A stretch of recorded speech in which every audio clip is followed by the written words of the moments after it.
الرحيم تم بحمده تعالى تحرير مدينة دمشق وإسقاط الطاغية بشار الأسد وإطلاق سراح جميع المعتقلين المظلومين من سجون النظام.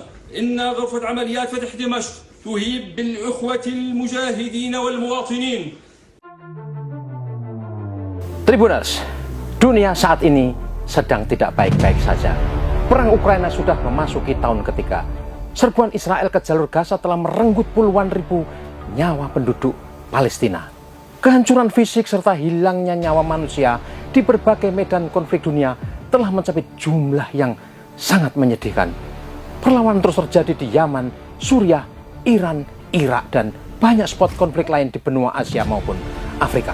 Ketegangan politik di Laut Cina Selatan, Selat Taiwan, dan Semenanjung Korea tidak juga mereda. Inilah Global Views, sudut pandang kita tentang ragam konflik internasional yang berdampak signifikan kepada kita semua. Jatuhnya Damaskus pertanda buruk untuk Iran dan Rusia. Damaskus telah jatuh Minggu 8 Desember 2024. Istana dikuasai pemberontak dan Presiden Suriah Bashar al-Assad dikabarkan terbang ke suatu tempat yang belum diberitahukan tujuannya. Rentetan tembakan senapan serbu dilepaskan para petempur Hayat Tahrir al-Sham atau HTS yang mulai membanjiri komplek istana kepresidenan Damaskus yang luas. HTS ini dulunya bernama Jabhat al-Nusra atau Front al-Nusra. Jabhat al-Nusra pernah dimasukkan daftar organisasi yang memiliki jaringan dengan kelompok Al-Qaeda yang didirikan Osama bin Laden. Kejatuhan rezim Ba'ath terakhir di Timur Tengah ini memuncaki serangan kilat kelompok militan bersenjata dari Idlib yang didukung Turki, Israel, dan kekuatan barat seperti Ukraina, Amerika, dan Inggris. Serangan besar kelompok proksi asing ini dimulai 27 November 2024, tepat saat gencatan senjata Israel-Lebanon mulai diberlakukan. Mereka menyapu pertahanan pasukan Suriah yang didukung Rusia di jalan raya M5 yang memisahkan Provinsi Idlib dan Provinsi Aleppo. Dalam tempo 2 hari, kelompok bersenjata yang sebagian pernah jadi jaringan Al-Qaeda di Timur Tengah itu mematahkan pasukan Suriah dan langsung menduduki kota kuno Aleppo. Dari Aleppo nyaris tanpa bisa dibendung lagi, kelompok Hayat Tahrir al-Sham dan Free Syrian Army yang dibackingi Turki menerjang ke kota Hama, lalu Homs, dan sebelum memasuki Damaskus. Pemimpin Hayat Tahrir al-Sham, Abu Muhammad al-Jolani, mengumumkan Damaskus telah mereka kuasai. Presiden Bashar al-Assad disebutnya telah meninggalkan negara itu dan semua lembaga negara akan tetap berada di bawah kendali Perdana Menteri Suriah Mohammad Ghazi al-Jalali. Dalam pernyataan yang dikutip Al Jazeera dan Al Arabia, Ghazi al-Jalali menyatakan kesiapannya bekerja sama dengan pemerintah manapun yang dipilih warga Suriah. Kami siap bekerja sama dengan pemerintah manapun yang dipilih warga Suriah, kata Ghazi al-Jalali yang berada di rumahnya saat militan bersenjata memasuki Damaskus. Apa yang sesungguhnya sedang menimpa Suriah? Mengapa kelompok pemberontak begitu cepat meruntuhkan rezim Bashar al-Assad? Siapa paling diuntungkan secara geopolitik atas perkembangan di Suriah ini? Kejatuhan Damaskus dan Bashar al-Assad serta goncangnya rezim Ba'ath di Suriah sangat mengejutkan bagi sebagian kalangan. Kekalahannya begitu kilat, tidak terduga, dan tidak terbayangkan akan terjadi dalam tempo 2 pekan sejak kelompok HTS dan FSA memulai operasi ke Aleppo. Runtuhnya pertahanan militer Suriah di tangan kelompok bersenjata dari Idlib ini memperlihatkan realitas betapa lemahnya pengaruh dan dukungan Iran serta Rusia ke negara ini. Menurutnya, kemampuan kedua negara ini memberi dukungan dan perlindungan militer ke Suriah terjadi seiring pecahnya perang di Ukraina dan hancurnya Hamas serta Hezbollah Lebanon.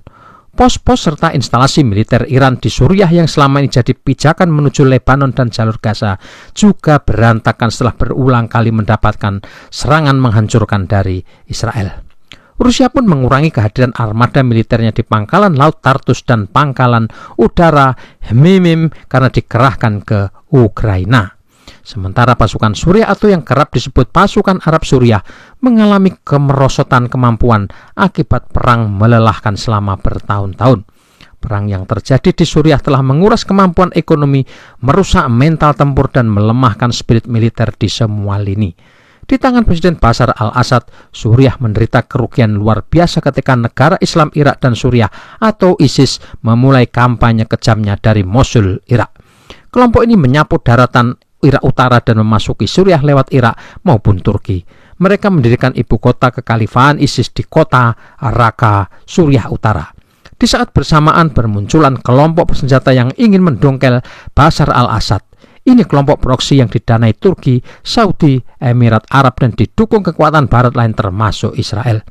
Bashar Assad dianggap bertindak kejam terhadap kelompok-kelompok Wahabi Sunni dan terlampau pro-Iran dan memberi dukungan kuat untuk Hezbollah dan Hamas. Ketika ancaman ISIS dan kelompok pemberontak non-ISIS memuncak, Bashar Assad meminta bantuan Rusia dan Iran. Perlahan pasukan Damaskus dapat menahan laju ofensif ISIS dan kelompok non-ISIS sebelum akhirnya berhasil memukul mundur mereka. Kelompok bersenjata non-ISIS dilokalisir ke provinsi Idlib, sementara kekuatan ISIS dihancurkan oleh pasukan Suriah maupun kelompok Kurdi yang didukung Amerika. Berbarengan waktunya, kelompok ISIS di Irak dihancurkan oleh pasukan Irak yang dibantu para militer Syiah Irak dan pasukan elit Al-Quds Garda Republik Islam Iran. Selama 5 tahun terakhir, kelompok non-ISIS yang terdiri banyak faksi bertahan di provinsi Idlib di bawah kerangka gencatan senjata yang dimediasi Turki, Rusia, dan Iran. Tukar-menukar serangan memang terjadi secara sporadis antara pasukan Suriah, Rusia, dan kelompok ini meski pasukan Turki menjadi pengawas di Idlib. Kemudian pecah perang besar Israel-Hamas di jalur Gaza sejak Oktober 2023 dan Hezbollah Lebanon turut terlibat pertempuran dengan Israel di Lebanon Selatan.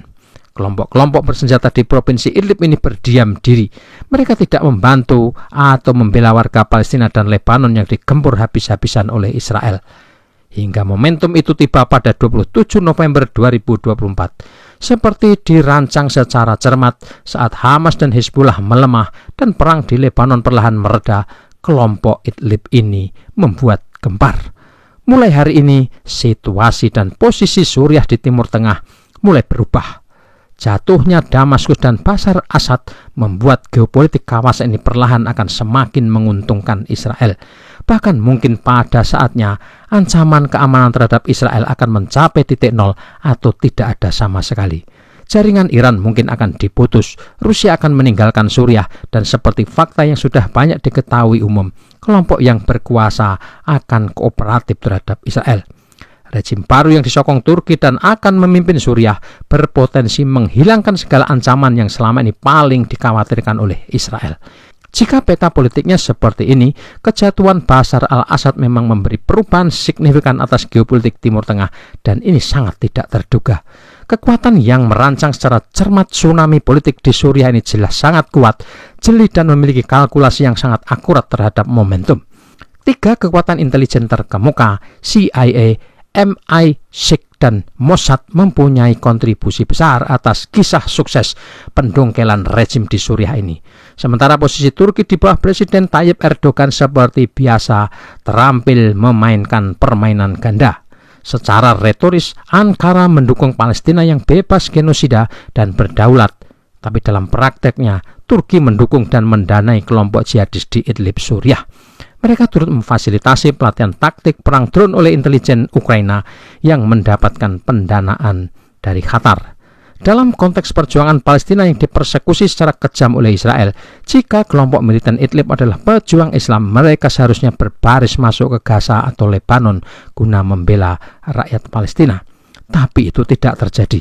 Sebaliknya, ada banyak bukti kelompok-kelompok ini justru memperoleh fasilitas pengobatan oleh Israel ketika jadi korban pertempuran melawan pasukan Suriah.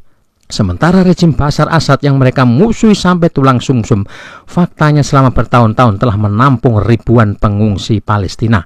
Terhadap Lebanon, pemerintah Suriah tidak pernah goyah memberikan dukungan. Ini adalah ikatan historis selama ribuan tahun antara Damaskus dan Beirut. Apakah pandangan dan penilaian ini subjektif? Bisa jadi ada faktor subjektif, namun realitas objektif Asia Barat memperlihatkan konflik di wilayah ini tidak bersifat sederhana. Pertikaiannya merupakan campuran kompleks dari faktor nasional, sektarian, suku, dan agama. Perangnya tidak pernah bisa berkesudahan, tapi kadang dapat dikendalikan sampai batas tertentu. Kehadiran Rusia di Suriah mungkin dalam batas tertentu mampu melindungi sejarah politik Suriah dengan membebaskan kota-kota terpenting dari penguasaan kelompok militan Salafis jihadis. Tapi hari ini fakta berbicara lain. Rusia tidak lagi mampu melindungi Suriah karena faktor perang Ukraina yang menyita energi dan konsentrasi mereka. Gencatan senjata di Idlib versi Sochi yang difasilitasi Iran, Rusia dan Turki yang setengah hati tidak pernah bisa menyelesaikan masalah. Pada akhirnya, kekuatan bersenjata yang dikendalikan di Idlib dilepaskan dengan kekuatan penuh, didukung kekuatan besar Arab, Turki, Israel, dan tentu saja Barat. Rusia sepenuhnya fokus pada masalah Ukraina. Hezbollah sangat menderita akibat pemboman dan pembunuhan para pemimpin utamanya. Sedangkan Teheran sepenuhnya berkonsentrasi pada cara menghadapi kedatangan rezim Donald Trump yang pernah bersikap sangat keras terhadap Iran. Tribuners, Pepe Escobar, seorang analis geopolitik, menulis di Sputnik News, sejarah selalu memberi pelajaran pada kita. Suriah sekarang adalah Anabasis Asia Barat. Xenopon, seorang prajurit dan penulis pada masa kuno, memberitahu kita bagaimana pada abad keempat sebelum Masehi, sebuah ekspedisi atau anabasis dalam bahasa Yunani kuno yang terdiri dari 10.000 tentara bayaran Yunani dikerahkan oleh Cyrus Muda untuk melawan saudaranya Artaxerxes II, Raja Persia dari Armenia ke Laut Hitam. Ekspedisi itu gagal total dan perjalanan pulang yang menyakitkan itu tidak ada habisnya.